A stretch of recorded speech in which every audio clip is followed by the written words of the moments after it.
so these are kind of like my lighter gray tones, and then I've got some lighter, more, say, exotic tones. Boring! Okay, all right, I didn't have any energy that day, so we're gonna just redo this. I was explaining how I pick out colors for the wood I use based on the picture, things like that. It's not color theory, it's just my amateur grasp on how to make things look good. So let's actually go over here.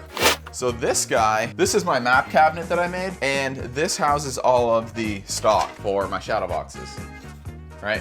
And so basically what I do when I look at a picture, I pick the dark, what's really dark and what's really light, and I go from there. And what I mean by that is this drawer has all the light stuff, this drawer has all the dark stuff, and then all my midtones are in between. So what I do is start with black. And then, when I know what my light tones are, I start with something like maple or holly. Everybody wants to keep this a secret. This is Hollywood. Not like the place, but like the wood, see? It's like really white. Not in this light, but you get the point. And then I pick out all my midtones in between, like I said. Down here, I've got some like really cool, kind of crazy, here. This is the drawer of the wildness. All kinds of crazy exotic wood down here. Yellows, oranges, reds, purples. Let's go, purple heart. And if we keep going down, oh, my blue's in the way. Excuse me, blue. Oh, that's a mousetrap, careful. Careful. Look at this, even some blues, some bluish grays, which we're gonna use in this piece. All kinds of just like crazy figure, stuff like that. Blue, get out of there, that's a mousetrap. We got mouse, we got mice. So that's the idea there. So I just wanted to show you guys that. This is my map cabinet. It lives right next to my scroll saw. That's where all the wood is housed. And actually, I've got some extra over here. Check that out. Crazy canary wood. So I couldn't stand to bore you with that 6-minute clip of me going, oh yeah, mid-tone. Enough of that, let's cut this out.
Okay, well, I made a bit of an oopsie, and that's fine. It's not a huge deal, but so when I take parts off the scroll saw, I just stick them in these plastic Tupperwares, like for safekeeping, right? And I was setting up this cool shot of me taking all the pieces out and sanding them, and I wanted it to be like kind of a stop motion shot. This is what I was hoping for.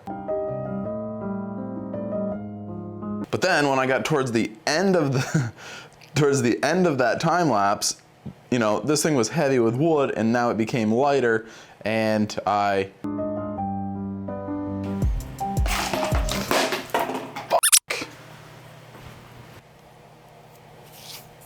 So why am I telling you all that? Well, it turns out as good of a job as I did as finding all those little pieces, I'm still missing a few. So I'm missing, like, you know, a little chunk of mountain here, a couple windows, and what else? A rock. Not a huge deal.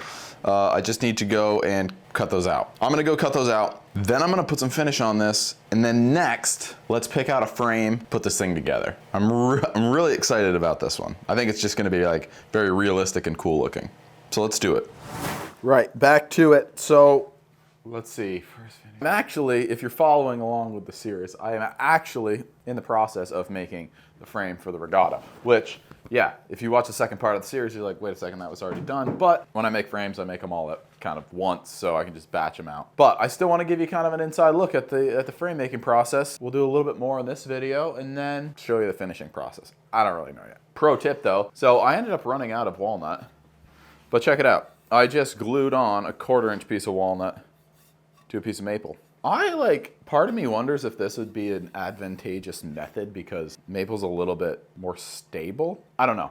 I've often wondered like if I could just supplement some of the inside stuff that nobody sees with, you know, more stable hardwood than walnut, but that's besides the point. You don't want to hear all that. Let's get to making some frames.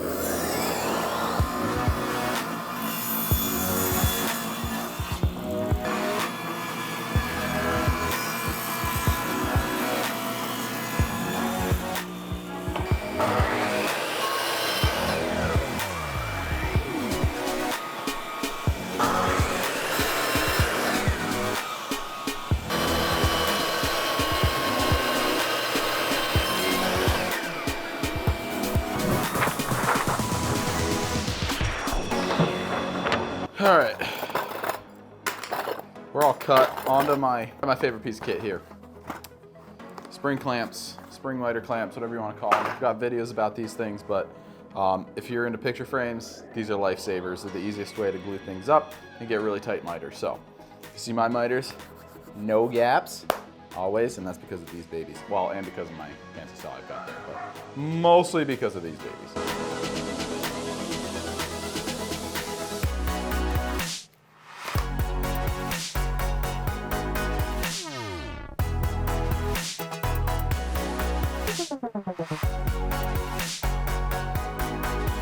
I mean, the frame's done, and it's sweet. This is the one I'm going to use, and it's like a nice dark walnut. Honestly, man, these walnut frames pop. The stuff is just so expensive. I don't know. I'll probably do more of these in the future, but anyway, for this collection, we're going pretty much all walnut and some obviously some aged cherry and maple. I'd love to use it more, but golly, is it? Ugh, costs you an arm and a leg. So anyway, we have a lot of pieces for this particular piece. A lot of rocks. And I did end up fixing all my little boo-boos there I made earlier, so sweet. And of course I've got my cute little template for positioning purposes, so really all we have to do now is glue it up and throw in that frame, shall we?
This is definitely my favorite.